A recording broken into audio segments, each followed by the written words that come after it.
ಓಂ ಶಾಂತಿ. ಇಂದಿನ ಪರಮಾತ್ಮನ ಮಹಾವಾಕ್ಯ ಮುರಳಿ ದಿನಾಂಕ 4-10-2025. ಬಾಪ್ತಾದ ಮಧುಬನ. ಮಧುರ ಮಕ್ಕಳೇ, ಸರ್ವಶ್ರೇಷ್ಠರಾಗುವುದಕ್ಕೋಸ್ಕರ ಸ್ವಯಂ ಭಗವಂತ ತಂದೆ ನಿಮಗೆ ಶ್ರೇಷ್ಠ ಮತವನ್ನು ನೀಡುತ್ತಿದ್ದಾರೆ. ಆ ಮತದ ಮೂಲಕ ನೀವು ನರಕದ ನಿವಾಸಿಗಳಿಂದ ಸ್ವರ್ಗದ ನಿವಾಸಿಗಳಾಗಿ ಬಿಡುತ್ತೀರಾ. ಇಂದಿನ ಪ್ರಶ್ನೆ ಆಗಿದೆ, ದೇವತೆ ಆಗುವಂತಹ ಮಕ್ಕಳು ವಿಶೇಷವಾಗಿ ಯಾವ ಮಾತಿನ ಕಡೆ ಗಮನವನ್ನು ಕೊಡಬೇಕು? ಉತ್ತರ, ಎಂದು ಯಾವ ಮಾತಿನಲ್ಲೂ ಮುನಿಸಿಕೊಳ್ಳಬಾರದು. ನಮ್ಮ ಚೆಹರೆಯನ್ನು ಶವದಂತೆ ಮಾಡಿಕೊಳ್ಳಬಾರದು. ಯಾರಿಗೂ ದುಃಖವನ್ನು ಕೊಡಬಾರದು. ದೇವತೆಗಳಾಗಬೇಕು ಎಂದು ಬಯಸಿದರೆ ಬಾಯಿಂದ ಸದಾ ಹೂವಿನ ಸಮಾನ ಶಬ್ದಗಳೇ ಬರಬೇಕು. ಒಂದು ವೇಳೆ ಮುಳ್ಳಿನಂತಹ ಶಬ್ದ ನಮ್ಮ ಬಾಯಿಂದ ಬಂದರೆ ಅಥವಾ ಕಲ್ಲಿನಂತಹ ಮಾತು ನಮ್ಮ ಬಾಯಿಂದ ಬಂದರೆ ಕಲ್ಲಾಗಿ ಇರುವಂತಹ ನಾವು ಕಲ್ಲಾಗಿಯೇ ಉಳಿದುಕೊಳ್ಳುತ್ತೇವೆ. ಬಹಳ ಒಳ್ಳೆಯ ಗುಣಗಳನ್ನು ನಾವೀಗ ಧಾರಣೆ ಮಾಡಿಕೊಳ್ಳಬೇಕು. ಈಗಲೇ ನಾವು ಸರ್ವ ಗುಣಗಳಿಂದ ಸಂಪನ್ನರಾಗಬೇಕು. ಶಿಕ್ಷೆಯನ್ನು ಅನುಭವ ಮಾಡಿದರೆ ಪುನಃ ನಮಗೆ ಒಳ್ಳೆಯ ಪದವಿ ಸಿಗಲು ಸಾಧ್ಯ ಇಲ್ಲ. ಓಂ ಶಾಂತಿ. ಹೊಸ ವಿಶ್ವ ಅಥವಾ ಹೊಸ ಜಗತ್ತಿಗೆ ಮಾಲೀಕರಾಗುವಂತಹ ಆತ್ಮಿಕ ಮಕ್ಕಳಿಗೆ ಆತ್ಮಿಕ ತಂದೆ ಕುಳಿತು ತಿಳಿಸುತ್ತಿದ್ದಾರೆ. ಈಗ ಮಕ್ಕಳಿಗೆ ಗೊತ್ತಿದೆ, ಬೇಹದ್ದಿನ ಆಸ್ತಿಯನ್ನು ನೀಡುವುದಕ್ಕೋಸ್ಕರ ಪರಮಾತ್ಮ ತಂದೆ ಬಂದಿದ್ದಾರೆ ಎಂದು. ನಾವು ಬೇಹದ್ದಿನ ಆಸ್ತಿಗೆ ಯೋಗ್ಯರಾಗಿರಲಿಲ್ಲ. ನಾವೆಲ್ಲರೂ ಹೇಳುತ್ತಿದ್ದೆವು, ಹೇ ಪ್ರಭು, ನಾನು ಯೋಗ್ಯ ಅಲ್ಲ, ನನ್ನನ್ನು ಯೋಗ್ಯನನ್ನಾಗಿ ಮಾಡಿ ಎಂದು. ಪರಮಾತ್ಮ ತಂದೆ ಮಕ್ಕಳಿಗೆ ತಿಳಿಸುತ್ತಾರೆ, ನೀವಂತೂ ಮನುಷ್ಯರಾಗಿದ್ದೀರಾ. ಈ ದೇವತೆಗಳು ಕೂಡ ಮನುಷ್ಯರೇ ಆಗಿದ್ದಾರೆ. ಆದರೆ ದೇವತೆಗಳಲ್ಲಿ ದೈವಿ ಗುಣ ಇದೆ. ಈ ದೇವತೆಗಳಿಗೆ ಸತ್ಯ ಸತ್ಯ ಮನುಷ್ಯರು ಎಂದು ಕರೆಯಲಾಗುತ್ತದೆ. ಮನುಷ್ಯರಲ್ಲಿ ಅಸುರಿ ಗುಣ ಇರುತ್ತದೆ. ಅಸುರಿ ಗುಣ ಇರುವ ಕಾರಣ ಮನುಷ್ಯರ ನಡತೆ ಪ್ರಾಣಿಗಳ ಸಮಾನ ಆಗಿದೆ. ಮನುಷ್ಯರಲ್ಲಿ ದೈವಿ ಗುಣ ಇಲ್ಲ. ಆದ್ದರಿಂದ ಮನುಷ್ಯರಿಗೆ ಅಸುರಿ ಗುಣವುಳ್ಳವರು ಎಂದು ಕರೆಯಲಾಗುತ್ತದೆ. ಈಗ ಪುನಃ ಪರಮಾತ್ಮ ತಂದೆ ಬಂದು ನಿಮ್ಮನ್ನು ಶ್ರೇಷ್ಠ ದೇವತೆಯನ್ನಾಗಿ ಮಾಡುತ್ತಾರೆ. ಸತ್ಯದ ಜಗತ್ತಿನಲ್ಲಿ ಇರುವಂತಹ ಸತ್ಯ ಸತ್ಯ ಮನುಷ್ಯರು ಈ ಲಕ್ಷ್ಮೀನಾರಾಯಣರಾಗಿದ್ದಾರೆ. ಇವರಿಗೆ ಪುನಃ ದೇವತೆ ಎಂದು ಕರೆಯಲಾಗುತ್ತದೆ. ಇವರಲ್ಲಿ ದೈವಿ ಗುಣ ಇದೆ. ಬಲೆ ಗಾಯನ ಕೂಡ ಇದೆ, ಹೇ ಪತಿತ ಪಾವನ ಬನ್ನಿ ಎಂದು. ಆದರೆ ಪಾವನ ರಾಜರು ಎಲ್ಲಿ ಇರುತ್ತಾರೆ? ಪಾವನ ರಾಜರು ಹೇಗೆ ಇರುತ್ತಾರೆ? ಪುನಃ ಪಾವನ ರಾಜರು ಹೇಗೆ ಪತಿತ ರಾಜರಾಗುತ್ತಾರೆ ಅನ್ನುವ ರಹಸ್ಯ ಯಾರಿಗೂ ಗೊತ್ತಿಲ್ಲ. ಅದು ಭಕ್ತಿ ಮಾರ್ಗ ಆಗಿದೆ. ಜ್ಞಾನದ ಬಗ್ಗೆ ಯಾರಿಗೂ ಗೊತ್ತಿಲ್ಲ. ಈಗ ಮಕ್ಕಳಿಗೆ ಪರಮಾತ್ಮ ತಂದೆ ತಿಳಿಸುತ್ತಾರೆ, ನಾನೀಗ ನಿಮ್ಮನ್ನು ಈ ರೀತಿ ದೇವತೆಯನ್ನಾಗಿ ಮಾಡುತ್ತೇನೆ. ಅಂದ ಮೇಲೆ ಸತ್ಯಯುಗದಲ್ಲಿ ದೇವತೆಗಳು ಕೂಡ ಕರ್ಮವನ್ನು ಮಾಡುತ್ತಾರೆ. ಆದರೆ ದೇವತೆಗಳು ಪತಿತ ಕರ್ಮವನ್ನು ಮಾಡುವುದಿಲ್ಲ. ದೇವತೆಗಳಲ್ಲಿ ದೈವಿ ಗುಣ ಇದೆ. ಚೀಚಿ ಪತಿತ ಕಾರ್ಯವನ್ನು ಮಾಡದೇ ಇರುವಂತವರು ಸ್ವರ್ಗದ ನಿವಾಸಿಗಳಾಗಿರುತ್ತಾರೆ. ನರಕದ ನಿವಾಸಿಗಳ ಮೂಲಕ ಮಾಯೆ ಚೀಚಿ ಕೆಲಸವನ್ನು ಮಾಡಿಸುತ್ತದೆ. ಈಗ ಭಗವಂತ ತಂದೆ ಕುಳಿತು ಶ್ರೇಷ್ಠ ಕರ್ಮವನ್ನು ಮಾಡಿಸುತ್ತಾರೆ ಮತ್ತು ಶ್ರೇಷ್ಠ ಮತವನ್ನು ನೀಡುತ್ತಾರೆ. ಅಂದ ಮೇಲೆ ನೀವೀಗ ಇಂತಹ ಚೀಚಿ ಕಾರ್ಯವನ್ನು ಮಾಡಬೇಡಿ. ಸರ್ವಶ್ರೇಷ್ಠರಾಗುವುದಕ್ಕೋಸ್ಕರ ಸರ್ವಶ್ರೇಷ್ಠ ಮತವನ್ನು ಪರಮಾತ್ಮ ತಂದೆ ನೀಡುತ್ತಾರೆ. ದೇವತೆಗಳು ಶ್ರೇಷ್ಠರಾಗಿದ್ದಾರೆ. ದೇವತೆಗಳು ಹೊಸ ಜಗತ್ತಾದಂತಹ ಸ್ವರ್ಗದಲ್ಲಿ ಇರುತ್ತಾರೆ. ಮಕ್ಕಳಾದ ನಿಮ್ಮಲ್ಲೂ ಕೂಡ ಈ ಎಲ್ಲಾ ಜ್ಞಾನದ ಮಾತನ್ನು ನಂಬರ್ ವಾರಾಗಿ ಅರ್ಥ ಮಾಡಿಕೊಳ್ಳುತ್ತೀರಾ. ಆದ್ದರಿಂದ 8 ಮಣಿಗಳ ಮಾಲೆ ಅಥವಾ 108 ಮಣಿಗಳ ಮಾಲೆ ಅಥವಾ 16,108 ಮಣಿಗಳ ಮಾಲೆ ಎಂದು ಕರೆಯಲಾಗುತ್ತದೆ. ಈ ರೀತಿ ಅಂತರ ಏಕೆ ಆಯಿತು? ಜಗತ್ತಿನಲ್ಲಿ ಕೋಟ್ಯಾಂತರ ಜನ ಮನುಷ್ಯರಿದ್ದಾರೆ. ಅದರಲ್ಲಿ ಕೇವಲ 16,000 ಜನ ಮಾತ್ರ ಹೇಗೆ ಮಾಲೆಯ ಮಣಿಯಾದರು? 16,000 ಜನ ಅಂದರೆ ಕೋಟ್ಯಾಂತರ ಜನರಿಗೆ ಹೋಲಿಕೆ ಮಾಡಿದಾಗ 0.25% ಕೂಡ ಅಲ್ಲ. ಈ ಕಲಿಯುಗದಲ್ಲಿ ಇಷ್ಟೆಲ್ಲಾ ಮನುಷ್ಯರು ಇದ್ದರೂ ಕೂಡ ಏಕೆ ಕೇವಲ 16,000 ಜನ ಮಾತ್ರ ಮಾಲೆಯ ಮಣಿಯಾಗುತ್ತಾರೆ? ಅಂದರೆ 0.25% ಜನ ಕೂಡ ಸ್ವರ್ಗದ ದೇವತೆ ಆಗುವುದಿಲ್ಲ. ಈಗ ತಂದೆ ಮಕ್ಕಳನ್ನು ಎಷ್ಟೊಂದು ಶ್ರೇಷ್ಠರನ್ನಾಗಿ ಮಾಡುತ್ತಾರೆ. ಪ್ರತಿದಿನ ಮಕ್ಕಳಿಗೆ ಜ್ಞಾನವನ್ನು ತಿಳಿಸುತ್ತಾರೆ. ಮಕ್ಕಳೇ, ಈಗ ನೀವು ಯಾವುದೇ ಪ್ರಕಾರದ ವಿಕರ್ಮವನ್ನು ಮಾಡಬೇಡಿ. ಈಗ ನಿಮಗೆ ಎಂತಹ ತಂದೆ ಸಿಕ್ಕಿದ್ದಾರೆ, ಇಂತಹ ಶ್ರೇಷ್ಠ ತಂದೆ ಈಗ ನಿಮಗೆ ಸಿಕ್ಕಿದ್ದಾರೆ ಅಂದ ಮೇಲೆ ನಿಮಗೆ ಬಹಳಷ್ಟು ಖುಷಿ ಇರಬೇಕು. ಈಗ ನಿಮಗೆ ಗೊತ್ತಿದೆ, ಬೇಹದ್ದಿನ ತಂದೆ ನಮ್ಮನ್ನು ದತ್ತು ತೆಗೆದುಕೊಂಡಿದ್ದಾರೆ. ನಾವೀಗ ಆ ಬೇಹದ್ದಿನ ತಂದೆಗೆ ಮಕ್ಕಳಾಗಿದ್ದೇವೆ. ಪರಮಾತ್ಮ ತಂದೆ ಸ್ವರ್ಗದ ರಚಯಿತ ಆಗಿದ್ದಾರೆ. ಅಂದ ಮೇಲೆ ಈ ರೀತಿ ಸ್ವರ್ಗಕ್ಕೆ ಮಾಲೀಕರಾಗುವುದಕ್ಕೋಸ್ಕರ ಯೋಗ್ಯರಾಗಲು ಸರ್ವ ಗುಣಗಳಿಂದ ಸಂಪನ್ನ ಆಗಬೇಕು. ಈ ಲಕ್ಷ್ಮೀನಾರಾಯಣರು ಸರ್ವ ಗುಣಗಳಿಂದ ಸಂಪನ್ನ ಆಗಿದ್ದರು. ಈ ಲಕ್ಷ್ಮೀನಾರಾಯಣರ ಯೋಗ್ಯತೆಯ ಬಗ್ಗೆ ಮಹಿಮೆಯನ್ನು ಮಾಡಲಾಗುತ್ತದೆ. ನಂತರ 84 ಜನ್ಮವನ್ನು ಪಡೆದುಕೊಂಡು ನೀವು ಅಯೋಗ್ಯರಾಗಿ ಬಿಡುತ್ತೀರಾ. ಸತ್ಯಯುಗದಲ್ಲಿ ಒಂದು ಜನ್ಮದ ನಂತರ ಸ್ವಲ್ಪ ಕೆಳಗಡೆ ಇಳಿದರೂ ಕೂಡ ಸ್ವಲ್ಪ ಕಲೆ ಕಡಿಮೆ ಆಯಿತು ತಾನೆ. ಈ ರೀತಿ ನಿಧಾನವಾಗಿ ಕಲೆಗಳು ಕಡಿಮೆ ಆಗುತ್ತಾ ಹೋಗುತ್ತದೆ. ಈ ನಾಟಕ ಹೇನಿನಂತೆ ಚಲಿಸುತ್ತಿರುತ್ತದೆ. ನೀವು ಕೂಡ ನಿಧಾನವಾಗಿ ಕೆಳಗಡೆ ಇಳಿಯುತ್ತೀರಾ. ಅಂದ ಮೇಲೆ 1250 ವರ್ಷದಲ್ಲಿ 2 ಕಲೆ ಕಡಿಮೆ ಆಗುತ್ತದೆ. ನಂತರ ರಾವಣ ರಾಜ್ಯದಲ್ಲಿ ಬೇಗ ಕಲೆಗಳು ಕಡಿಮೆ ಆಗುತ್ತದೆ. ಮಕ್ಕಳಿಗೆ ಗ್ರಹಣ ಹಿಡಿದುಕೊಳ್ಳುತ್ತದೆ. ಹೇಗೆ ಸೂರ್ಯ ಮತ್ತು ಚಂದ್ರರಿಗೆ ಗ್ರಹಣ ಹಿಡಿದುಕೊಳ್ಳುತ್ತದೆ, ಚಂದ್ರ ಮತ್ತು ನಕ್ಷತ್ರಗಳಿಗೆ ಎಂದು ಈ ರೀತಿ ಗ್ರಹಣ ಹಿಡಿಯುವುದಿಲ್ಲ. ಈಗ ಎಲ್ಲರಿಗೂ ಸಂಪೂರ್ಣ ಗ್ರಹಣ ಹಿಡಿದು ಬಿಟ್ಟಿದೆ. ಈಗ ಪರಮಾತ್ಮ ತಂದೆ ತಿಳಿಸುತ್ತಾರೆ, ತಂದೆಯಾದ ನನ್ನನ್ನು ನೀವು ನೆನಪು ಮಾಡಿದರೆ ಈ ನೆನಪಿನ ಮೂಲಕ ಗ್ರಹಣ ಸಮಾಪ್ತಿಯಾಗುತ್ತದೆ. ನೀವೀಗ ಯಾವುದೇ ಪಾಪದ ಕಾರ್ಯವನ್ನು ಮಾಡಬೇಡಿ. ದೇಹಾಭಿಮಾನಕ್ಕೆ ವಶ ಆಗುವುದೇ ನಂಬರ್ 1 ಪಾಪ ಆಗಿದೆ. ಇದು ಬಹಳ ಕಠೋರವಾದ ಪಾಪ ಆಗಿದೆ. ಮಕ್ಕಳಾದ ನೀವು ಈ ಒಂದು ಜನ್ಮದಲ್ಲಿ ಜ್ಞಾನದ ಶಿಕ್ಷಣವನ್ನು ಕಲಿಯಬೇಕು. ಈ ಒಂದು ಜನ್ಮದಲ್ಲಿ ಮಕ್ಕಳಾದ ನಿಮಗೋಸ್ಕರ ಇಲ್ಲಿ ಜ್ಞಾನದ ಶಿಕ್ಷಣ ಪ್ರಾಪ್ತಿಯಾಗುತ್ತದೆ. ಏಕೆಂದರೆ ಈಗ ಈ ಜಗತ್ತು ಪರಿವರ್ತನೆ ಆಗಲೇಬೇಕು. ಪುನಃ ಇಂತಹ ಜ್ಞಾನದ ಶಿಕ್ಷಣ ಎಲ್ಲೂ ನಿಮಗೆ ಪ್ರಾಪ್ತಿಯಾಗುವುದಿಲ್ಲ. ವಕೀಲರಾಗುವಂತಹ ಶಿಕ್ಷಣವನ್ನು ನೀವು ಅನೇಕ ಜನ್ಮದಿಂದ ಕಲಿಯುತ್ತಾ ಬಂದಿದ್ದೀರಾ. ಶಾಲೆ ಮುಂತಾದದ್ದು ಸದಾಕಾಲಕ್ಕೂ ಇದೆ. ಈ ಜ್ಞಾನ ಒಮ್ಮೆ ಮಾತ್ರ ನಮಗೆ ಸಿಗುತ್ತದೆ ಅಷ್ಟೇ. ಜ್ಞಾನದ ಸಾಗರ ತಂದೆ ಒಮ್ಮೆ ಮಾತ್ರ ಈ ಸೃಷ್ಟಿಗೆ ಬರುತ್ತಾರೆ.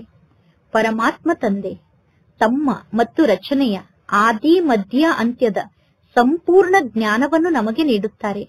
ಪರಮಾತ್ಮ ತಂದೆ ಎಷ್ಟು ಸಹಜವಾಗಿ ತಿಳಿಸುತ್ತಾರೆ, ಆತ್ಮರಾದ ನೀವು ಪಾತ್ರಧಾರಿಗಳಾಗಿದ್ದೀರಾ. ಆತ್ಮರಾದ ನೀವು ನಿಮ್ಮ ಮನೆಯಿಂದ ಈ ಸೃಷ್ಟಿಗೆ ಬಂದು ಪಾತ್ರವನ್ನು ಅಭಿನಯ ಮಾಡುತ್ತೀರಾ. ಆ ಮನೆಗೆ ಮುಕ್ತಿಧಾಮ ಎಂದು ಕರೆಯಲಾಗುತ್ತದೆ. ಸ್ವರ್ಗ ಜೀವನ್ ಮುಕ್ತಿಧಾಮ ಆಗಿದೆ. ಈ ಕಲಿಯುಗ ಜೀವನದ ಬಂಧನದ ಜಗತ್ತಾಗಿದೆ. ಈ ಶಬ್ದವನ್ನು ಯಥಾರ್ಥವಾಗಿ ನೆನಪಿನಲ್ಲಿ ಇಟ್ಟುಕೊಳ್ಳಬೇಕು. ಇದು ಯಥಾರ್ಥವಾಗಿ ನೆನಪು ಮಾಡುವಂತಹ ಶಬ್ದ ಆಗಿದೆ. ಎಂದು ಮೋಕ್ಷ ಸಿಗಲು ಸಾಧ್ಯ ಇಲ್ಲ. ಮೋಕ್ಷ ಸಿಗಬೇಕು ಎಂದು ಮನುಷ್ಯರು ಹೇಳುತ್ತಾರೆ. ಅಂದರೆ ಈ ಜನನ ಮರಣದ ಚಕ್ರದಿಂದ ಮುಕ್ತ ಆಗಬೇಕು, ಆವಾಗಮನದ ಚಕ್ರದಿಂದ ಮುಕ್ತ ಆಗಬೇಕು ಎಂದು ಜನ ಹೇಳುತ್ತಾರೆ. ಆದರೆ ಪಾತ್ರದಿಂದ ಯಾರೂ ಮುಕ್ತ ಆಗಲು ಸಾಧ್ಯ ಇಲ್ಲ. ಇದು ಅನಾದಿಯಿಂದ ಮಾಡಲ್ಪಟ್ಟಂತಹ ಆಟ ಆಗಿದೆ. ಪ್ರಪಂಚದ ಇತಿಹಾಸ ಭೂಗೋಳ ಪುನಃ ಪುನರಾವರ್ತನೆ ಆಗುತ್ತದೆ. ಸತ್ಯಯುಗದಲ್ಲಿ ಪುನಃ ಅದೇ ದೇವತೆಗಳೇ ಬರುತ್ತಾರೆ. ಅರ್ಧ ಕಲ್ಪದ ನಂತರ ಇಸ್ಲಾಮಿಗಳು, ಬೌದ್ಧಿಗಳು ಮುಂತಾದ ಎಲ್ಲಾ ಧರ್ಮದ ಆತ್ಮರೂ ಬರುತ್ತಾರೆ. ಈ ಮಾನವ ವಂಶವೃಕ್ಷ ನಿರ್ಮಾಣ ಆಗುತ್ತದೆ. ಈ ವೃಕ್ಷದ ಬೀಜ ಮೇಲಿದೆ. ಅಂದರೆ ಈ ವೃಕ್ಷದ ಬೀಜ ಆದಂತಹ ಪರಮಾತ್ಮ ತಂದೆ ಮೇಲಿದ್ದಾರೆ. ಮನುಷ್ಯ ಸೃಷ್ಟಿಗೆ ಬೀಜ ರೂಪ ಪರಮಾತ್ಮ ತಂದೆ ಆಗಿದ್ದಾರೆ. ಮನುಷ್ಯರ ಸೃಷ್ಟಿಯಂತೂ ಸದಾ ಇದ್ದೇ ಇರುತ್ತದೆ. ಆದರೆ ಸತ್ಯಯುಗದಲ್ಲಿ ಈ ಸೃಷ್ಟಿ ಬಹಳ ಸಣ್ಣದಾಗಿರುತ್ತದೆ. ನಂತರ ನಿಧಾನವಾಗಿ ಬಹಳಷ್ಟು ವೃದ್ಧಿ ಆಗುತ್ತದೆ. ಒಳ್ಳೆಯದು. ನಂತರ ಪುನಃ ಈ ಸೃಷ್ಟಿ ಹೇಗೆ ಸಣ್ಣದಾಗುತ್ತದೆ? ಪರಮಾತ್ಮ ತಂದೆ ಬಂದು ಪತಿತರಿಂದ ಪಾವನರನ್ನಾಗಿ ಮಾಡುತ್ತಾರೆ. ಎಷ್ಟೊಂದು ಕಡಿಮೆ ಜನ ಪಾವನರಾಗುತ್ತಾರೆ. ಕೋಟಿಯಲ್ಲಿ ಕೆಲವರು ಮಾತ್ರ ಈ ಜ್ಞಾನ ಮಾರ್ಗಕ್ಕೆ ಬರುತ್ತಾರೆ. ಅರ್ಧ ಕಲ್ಪದವರೆಗೂ ಮನುಷ್ಯರ ಸಂಖ್ಯೆ ಬಹಳಷ್ಟು ಕಡಿಮೆ ಇರುತ್ತದೆ. ಅರ್ಧ ಕಲ್ಪದಲ್ಲಿ ಮನುಷ್ಯರ ಸಂಖ್ಯೆ ಬಹಳಷ್ಟು ವೃದ್ಧಿ ಆಗುತ್ತದೆ. ಎಲ್ಲರಿಗಿಂತ ಜಾಸ್ತಿ ದೇವತಾ ಸಂಪ್ರದಾಯದ ಆತ್ಮರು ಈ ಸೃಷ್ಟಿಯಲ್ಲಿ ಇರಬೇಕು. ದೇವತಾ ಸಂಪ್ರದಾಯದ ಆತ್ಮರ ಸಂಖ್ಯೆ ಈಗ ಬಹಳಷ್ಟು ಜಾಸ್ತಿ ಇರಬೇಕು. ಏಕೆಂದರೆ ಮೊಟ್ಟ ಮೊದಲು ದೇವತಾ ಸಂಪ್ರದಾಯದವರೇ ಈ ಸೃಷ್ಟಿಗೆ ಬರುತ್ತಾರೆ. ಆದರೆ ದೇವತಾ ಧರ್ಮದವರು ಅನ್ಯ ಧರ್ಮಕ್ಕೆ ಕನ್ವರ್ಟ್ ಆಗಿ ಹೋಗಿದ್ದಾರೆ. ಏಕೆಂದರೆ ಪರಮಾತ್ಮ ತಂದೆಯನ್ನು ಮರೆತು ಬಿಟ್ಟಿದ್ದಾರೆ. ಇದು ನಂಬರ್ 1 ಮರೆಯುವಂತಹ ಆಟ ಆಗಿದೆ. ಎಲ್ಲವನ್ನೂ ಮರೆತಿರುವ ಕಾರಣ ಕಂಗಾಲಾಗಿ ಬಿಟ್ಟಿದ್ದಾರೆ. ತಂದೆಯನ್ನು ಮರೆತಿರುವ ಕಾರಣ ಕಂಗಾಲಾಗಿ ಬಿಡುತ್ತಾರೆ. ಮರೆಯುತ್ತಾ ಮರೆಯುತ್ತಾ ತಂದೆಯನ್ನು ಸಂಪೂರ್ಣ ಮರೆತು ಬಿಡುತ್ತಾರೆ. ಭಕ್ತಿ ಮಾರ್ಗದಲ್ಲಿ ಮೊದಲು ಒಬ್ಬ ತಂದೆಯ ಪೂಜೆಯನ್ನು ಮಾಡುತ್ತಾರೆ. ಏಕೆಂದರೆ ಸರ್ವರಿಗೂ ಸದ್ಗತಿಯನ್ನು ನೀಡುವಂತವರು ಒಬ್ಬ ಪರಮಾತ್ಮ ತಂದೆಯಾಗಿದ್ದಾರೆ. ನಂತರ ಪುನಃ ನೀವು ಅನ್ಯರ ಭಕ್ತಿಯನ್ನು ಏಕೆ ಮಾಡಬೇಕು? ಈ ಲಕ್ಷ್ಮೀ ನಾರಾಯಣರನ್ನು ಈ ರೀತಿ ದೇವತೆಯನ್ನಾಗಿ ಮಾಡಿರುವಂತವರು ಶಿವ ತಂದೆ ಆಗಿದ್ದಾರೆ. ಶ್ರೀಕೃಷ್ಣನನ್ನು ಶ್ರೀಕೃಷ್ಣನನ್ನಾಗಿ ಮಾಡುವಂತಹ ಪರಮಾತ್ಮ ತಂದೆ ಹೇಗಿರಬಹುದು? ಶ್ರೀಕೃಷ್ಣ ಅಂತೂ ನಮ್ಮನ್ನು ದೇವತೆಯನ್ನಾಗಿ ಮಾಡಲು ಸಾಧ್ಯ ಇಲ್ಲ. ಶ್ರೀಕೃಷ್ಣ ಹೇಗೆ ರಾಜಯೋಗವನ್ನು ಕಲಿಸಲು ಸಾಧ್ಯ? ಶ್ರೀಕೃಷ್ಣ ಸತ್ಯುಗದ ರಾಜಕುಮಾರ ಆಗಿದ್ದಾರೆ. ಅಂದ ಮೇಲೆ ಜನ ಎಷ್ಟೊಂದು ತಪ್ಪನ್ನು ಮಾಡಿದ್ದಾರೆ. ಬುದ್ಧಿಯಲ್ಲಿ ಯಾವ ಜ್ಞಾನದ ಮಾತು ಕುಳಿತುಕೊಳ್ಳುವುದಿಲ್ಲ. ಈಗ ಪರಮಾತ್ಮ ತಂದೆ ತಿಳಿಸುತ್ತಾರೆ, ತಂದೆಯಾದ ನನ್ನನ್ನು ನೀವು ನೆನಪು ಮಾಡಿ ಮತ್ತು ದೈವಿ ಗುಣವನ್ನು ಧಾರಣೆ ಮಾಡಿಕೊಳ್ಳಿ. ಯಾವುದಾದರೂ ಆಸ್ತಿಯ ಜಗಳ ಇದ್ದರೆ, ಯಾವುದೇ ಪ್ರಕಾರದ ಆಸ್ತಿ ಮುಂತಾದದ್ದರ ಜಗಳ ಇದ್ದರೆ ಆ ಜಗಳವನ್ನು ಸಮಾಪ್ತಿ ಮಾಡಿಕೊಳ್ಳಿ. ಜಗಳವನ್ನು ಮಾಡುತ್ತಾ ಮಾಡುತ್ತಾ ಪ್ರಾಣವೇ ಹೊರಟು ಹೋಗುತ್ತದೆ. ನೀವು ಆಸ್ತಿಗೋಸ್ಕರ ಜಗಳವನ್ನು ಮಾಡುತ್ತಿದ್ದರೆ ಆ ಜಗಳವನ್ನು ಸಮಾಪ್ತಿ ಮಾಡಿಕೊಳ್ಳಿ. ಇಲ್ಲದಿದ್ದರೆ ಜಗಳವನ್ನು ಮಾಡುತ್ತಾ ಮಾಡುತ್ತಾ ಆತ್ಮ ಶರೀರದಿಂದ ಹೊರಗಡೆ ಹೊರಟು ಹೋಗಿ ಬಿಡುತ್ತದೆ. ಪರಮಾತ್ಮ ತಂದೆ ತಿಳಿಸುತ್ತಾರೆ, ಈ ಬ್ರಹ್ಮ ತಂದೆ ಸರ್ವಸ್ವವನ್ನೂ ತ್ಯಾಗ ಮಾಡಿದರು. ಈ ಬ್ರಹ್ಮ ತಂದೆ ತಮ್ಮ ಆಸ್ತಿಯನ್ನು ಪಡೆದುಕೊಳ್ಳುವುದಕ್ಕೋಸ್ಕರ ಯಾವುದಾದರೂ ಪ್ರಕಾರದ ಜಗಳವನ್ನು ಮಾಡಿದರೇನು? ಬ್ರಹ್ಮ ತಂದೆ ವ್ಯಾಪಾರವನ್ನು ಬಿಡುವಾಗ ಯಾವುದೇ ಪ್ರಕಾರದ ಜಗಳವನ್ನು ಮಾಡಲಿಲ್ಲ. ಬ್ರಹ್ಮ ತಂದೆಗೆ ಅವರ ಪಾರ್ಟ್ನರ್ ಕಡಿಮೆ ಸಂಪತ್ತನ್ನು ಕೊಟ್ಟರು. ಬ್ರಹ್ಮ ತಂದೆ ಆಗ ತಿಳಿದುಕೊಂಡರು, ಕಡಿಮೆ ಸಂಪತ್ತು ಸಿಕ್ಕರೆ ಏನಾಯಿತು, ಇದರ ಬದಲು ನನಗೆ ಎಷ್ಟು ದೊಡ್ಡ ರಾಜ್ಯಭಾಗ್ಯ ಸಿಕ್ಕಿದೆ ಎಂದು ಬ್ರಹ್ಮ ತಂದೆ ವಿಚಾರವನ್ನು ಮಾಡಿದರು. ಬ್ರಹ್ಮ ತಂದೆ ಸ್ವಯಂ ತಿಳಿಸುತ್ತಾರೆ, ನನಗೆ ವಿನಾಶದ ಸಾಕ್ಷಾತ್ಕಾರ ಆಯಿತು ಮತ್ತು ಸತ್ಯುಗದ ರಾಜಧಾನಿಯ ಸಾಕ್ಷಾತ್ಕಾರವನ್ನು ಮಾಡಿಕೊಂಡು ನನಗೆ ಬಹಳಷ್ಟು ಖುಷಿಯಾಯಿತು. ಈಗ ನನಗೆ ವಿಶ್ವದ ರಾಜ್ಯಭಾಗ್ಯ ಸಿಗುತ್ತದೆ. ಅಂದ ಮೇಲೆ ಈ ವ್ಯಾಪಾರ, ಈ ಸಂಪತ್ತೆಲ್ಲ ವಿಶ್ವದ ರಾಜ್ಯಭಾಗ್ಯದ ಮುಂದೆ ಏನೂ ದೊಡ್ಡದಲ್ಲ. ಯಾರು ಈ ರೀತಿ ಹಸಿವಿನಿಂದ ಸಾಯಲು ಸಾಧ್ಯ ಇಲ್ಲ. ಹಣ ಇಲ್ಲದೆ ಇರುವಂತವರೂ ಕೂಡ ಹೊಟ್ಟೆಯನ್ನು ತುಂಬಿಕೊಳ್ಳುತ್ತಾರೆ. ಮಮ್ಮ ಬಾಬಾರವರ ಬಳಿ ಬರುವಾಗ ಏನನ್ನು ತೆಗೆದುಕೊಂಡು ಬಂದಿದ್ದರು?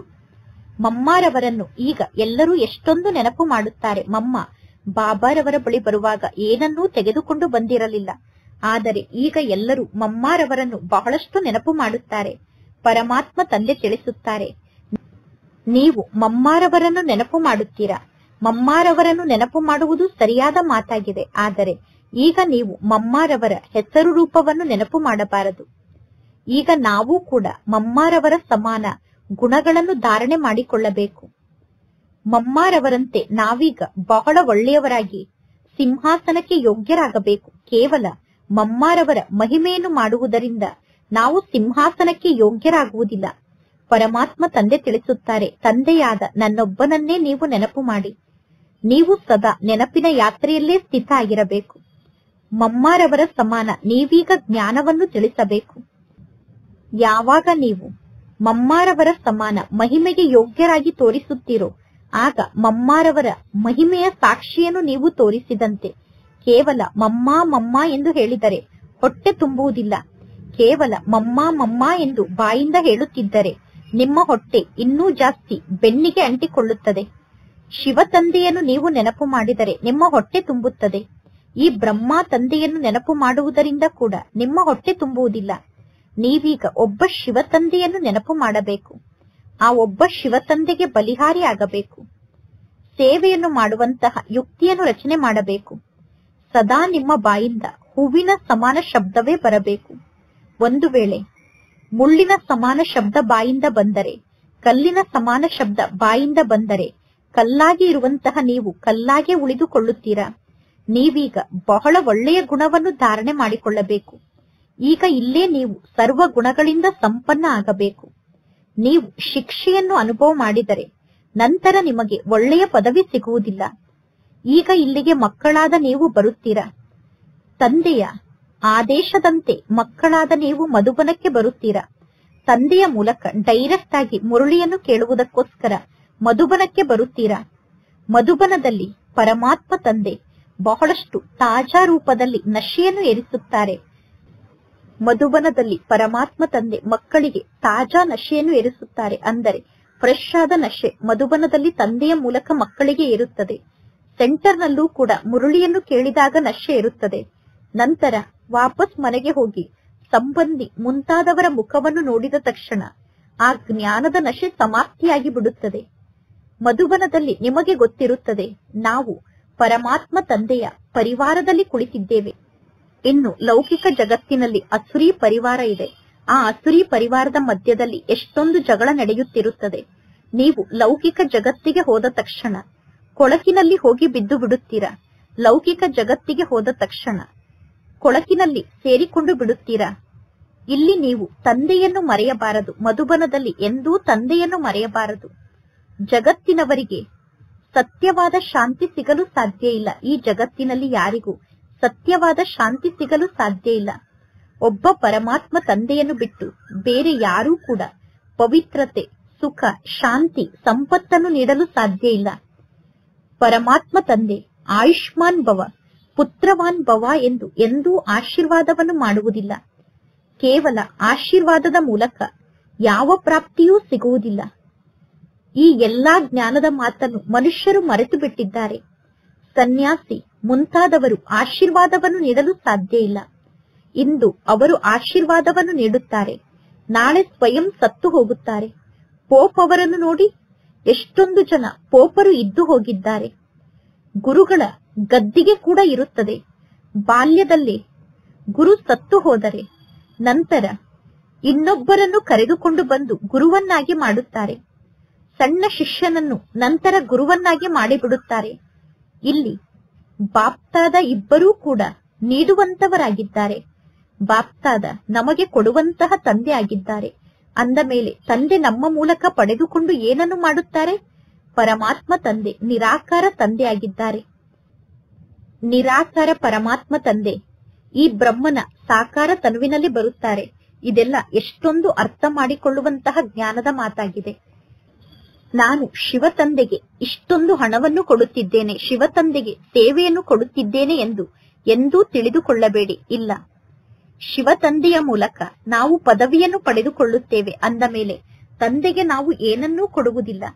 ಪರಮಾತ್ಮ ತಂದೆ ನಮಗೆ ಲೆಕ್ಕ ಇಲ್ಲದಷ್ಟು ಪ್ರಾಪ್ತಿಯನ್ನು ನೀಡುತ್ತಾರೆ. ಅಂದರೆ ತಂದೆ ನಮಗೆ ಅಪಾರ ಪ್ರಾಪ್ತಿಯನ್ನು ನೀಡುತ್ತಾರೆ. ಶಿವ ತಂದೆ ಸ್ವಯಂ ದಾತ ಆಗಿದ್ದಾರೆ. ಅಂದ ಮೇಲೆ ಪರಮಾತ್ಮ ತಂದೆಗೆ ನಾವು ಏನನ್ನು ನೀಡಲು ಸಾಧ್ಯ? ನಾನು ಪರಮಾತ್ಮ ತಂದೆಗೆ ಇಷ್ಟು ಹಣವನ್ನು ಕೊಟ್ಟೆ, ನಾನು ತಂದೆಗೆ ಇಂತಹ ವಸ್ತುವನ್ನು ಕೊಟ್ಟೆ ಎಂದು ತಿಳಿದುಕೊಂಡರೆ ಪುನಃ ದೇಹಾಭಿಮಾನ ಬರುತ್ತದೆ. ನಾವು ಶಿವ ತಂದೆಯ ಮೂಲಕ ಪ್ರಾಪ್ತಿಯನ್ನು ಪಡೆದುಕೊಳ್ಳುತ್ತಿದ್ದೇವೆ.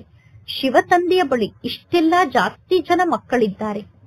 ಆ ಮಕ್ಕಳು ಮಧುಬನಕ್ಕೆ ಬರುತ್ತಾರೆ. ಅಂದ ಮೇಲೆ ಮಧುಬನದಲ್ಲಿ ಮಕ್ಕಳು ಉಳಿದುಕೊಳ್ಳುವುದಕ್ಕೋಸ್ಕರ ವ್ಯವಸ್ಥೆಯಂತೂ ಬೇಕು ತಾನೆ. ಈಗ ನೀವು ನಿಮಗೋಸ್ಕರ ಎಲ್ಲವನ್ನೂ ನೀಡುತ್ತಿದ್ದೀರಾ. ನೀವು ನಿಮಗೋಸ್ಕರ ಎಲ್ಲವನ್ನೂ ಮಾಡಿಕೊಳ್ಳುತ್ತಿದ್ದೀರಾ. ಅಂದರೆ ನಿಮಗೋಸ್ಕರ ನೀವು ಹಣವನ್ನು ದಾನವಾಗಿ ನೀಡುತ್ತಿದ್ದೀರಾ.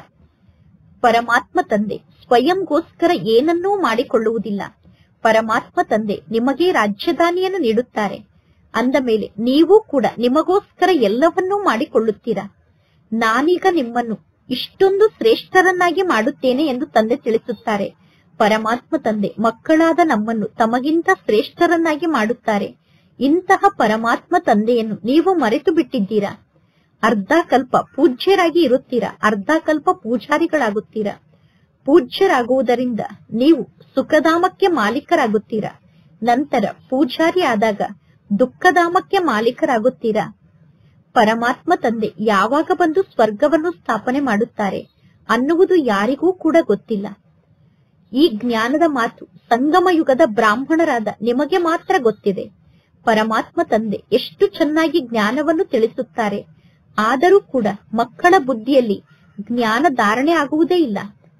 ಹೇಗೆ ತಂದೆ ನಮಗೆ ಜ್ಞಾನವನ್ನು ತಿಳಿಸುತ್ತಾರೋ ಅದೇ ರೀತಿ ನಾವು ಕೂಡ ಯುಕ್ತಿಯಿಂದ ಜ್ಞಾನವನ್ನು ತಿಳಿಸಬೇಕು.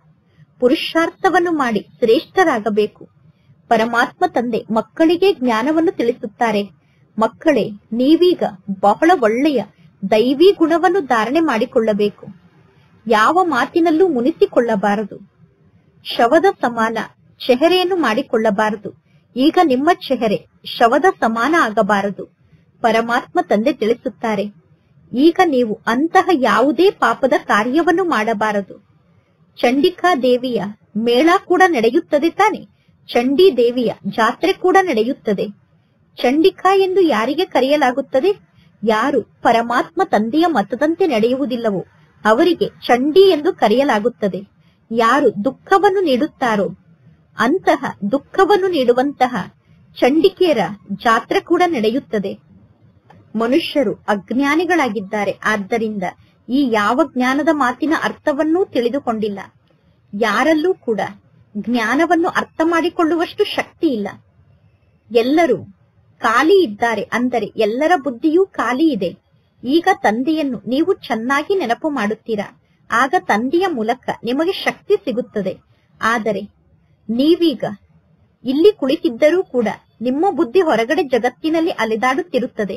ಇಲ್ಲಿ ಇಂತಹ ಅನೇಕ ಮಕ್ಕಳಿದ್ದಾರೆ.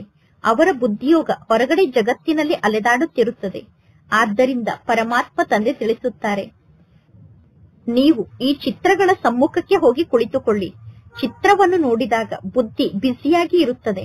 ಸೃಷ್ಟಿ ಚಕ್ರ ಮತ್ತು ಏಣಿಯ ಚಿತ್ರದ ಬಗ್ಗೆ ಅನ್ಯರಿಗೆ ಹೇಗೆ ಜ್ಞಾನವನ್ನು ತಿಳಿಸುವುದು ಎಂದು ಚಿತ್ರದ ಮುಂದೆ ಕುಳಿತು ಮಂಥನವನ್ನು ಮಾಡಬೇಕು. ನೀವೀಗ ಎಲ್ಲರಿಗೂ ತಿಳಿಸಬೇಕು. ಸತ್ಯಯುಗದಲ್ಲಿ ಜನಸಂಖ್ಯೆ ಬಹಳ ಕಡಿಮೆ ಇತ್ತು. ಈಗ ಕೋಟ್ಯಾಂತರ ಜನ ಇದ್ದಾರೆ. ಈಗ ಜನಸಂಖ್ಯೆ ಬಹಳಷ್ಟು ವೃದ್ಧಿಯಾಗಿದೆ. ಪರಮಾತ್ಮ ತಂದೆ ತಿಳಿಸುತ್ತಾರೆ, ಬ್ರಹ್ಮನ ಮೂಲಕ ಹೊಸ ಜಗತ್ತಿನ ಸ್ಥಾಪನೆಯನ್ನು ಮಾಡಿಸುತ್ತೇನೆ. ಶಂಕರ್ನ ಮೂಲಕ ವಿನಾಶವನ್ನು ಮಾಡಿಸುತ್ತೇನೆ. ಇಂತಿಂತಹ ಮಧುರ ಮಾತನ್ನು ಮಾತನಾಡುವಂತಹ ಅಭ್ಯಾಸವನ್ನು ಮಾಡಿಕೊಳ್ಳಬೇಕು. ಆಗ ಜ್ಞಾನವನ್ನು ಹೇಳುವುದಕ್ಕೋಸ್ಕರ ನಿಮ್ಮ ಬಾಯಿ ತನ್ನಷ್ಟಕ್ಕೆ ತಾನೇ ತೆರೆಯುತ್ತದೆ. ನೀವು ಮನೆಯಲ್ಲಿ ಕೂಗುವಾಗ ನಿಮ್ಮ ಬಾಯಿ ತೆರೆಯುತ್ತದೆ. ಆದರೆ ಜ್ಞಾನವನ್ನು ಹೇಳುವುದಕ್ಕೋಸ್ಕರ ಏಕೆ ನಿಮ್ಮ ಬಾಯಿ ತೆರೆಯುವುದಿಲ್ಲ? ಎಲ್ಲರಿಗೂ ಚಿತ್ರ ಅಂತೂ ಸಿಕ್ಕೇ ಸಿಗುತ್ತದೆ. ನಿಮ್ಮೆಲ್ಲರಿಗೂ ಚಿತ್ರ ಅವಶ್ಯವಾಗಿ ಸಿಗುತ್ತದೆ. ಆದರೆ ಜ್ಞಾನವನ್ನು ಹೇಳುವ ಸಾಹಸ ನಿಮ್ಮಲ್ಲಿ ಇರಬೇಕು. ನಿಮ್ಮ ಮನೆಯವರ ಕಲ್ಯಾಣವನ್ನು ಮಾಡಬೇಕು. ನಿಮ್ಮ ಮನೆಯಲ್ಲಿ ಒಂದು ರೂಮ್ನಲ್ಲಿ ಚಿತ್ರವನ್ನು ಹಾಕಿ ಚಿತ್ರದಿಂದ ಒಂದು ರೂಮನ್ನು ಶೃಂಗಾರ ಮಾಡಿ. ಆಗ ನೀವು ಬಹಳಷ್ಟು ಬ್ಯುಸಿಯಾಗಿ ಇರುತ್ತೀರಾ. ಈ ಚಿತ್ರಗಳೇ ನಿಮ್ಮ ಮನೆಯಲ್ಲಿ ಒಂದು ಲೈಬ್ರರಿ ಆಗಿ ಬಿಡುತ್ತದೆ. ಅನ್ಯರ ಕಲ್ಯಾಣವನ್ನು ಮಾಡುವುದಕ್ಕೋಸ್ಕರ ಚಿತ್ರವನ್ನು ಹಾಕಿ ಶೃಂಗಾರವನ್ನು ಮಾಡಬೇಕು. ಯಾರೇ ಬಂದರೂ ಅವರಿಗೆ ಜ್ಞಾನವನ್ನು ತಿಳಿಸಬೇಕು. ನೀವೀಗ ಬಹಳಷ್ಟು ಸೇವೆಯನ್ನು ಮಾಡಬಹುದು. ಸ್ವಲ್ಪ ಜ್ಞಾನವನ್ನು ಕೇಳಿದರೂ ಕೂಡ ಅವರು ಪ್ರಜೆಗಳಾಗುತ್ತಾರೆ. ಪರಮಾತ್ಮ ತಂದೆ ಸ್ವಯಂನ ಉನ್ನತಿಯನ್ನು ಮಾಡಿಕೊಳ್ಳಲು ಎಷ್ಟೊಂದು ಯುಕ್ತಿಯನ್ನು ತಿಳಿಸುತ್ತಾರೆ. ನೀವೀಗ ತಂದೆಯನ್ನು ನೆನಪು ಮಾಡಿ. ಆಗ ನಿಮ್ಮ ವಿಕರ್ಮ ವಿನಾಶ ಆಗುತ್ತದೆ. ಇನ್ನು ಗಂಗಾ ನದಿಯಲ್ಲಿ ಹೋಗಿ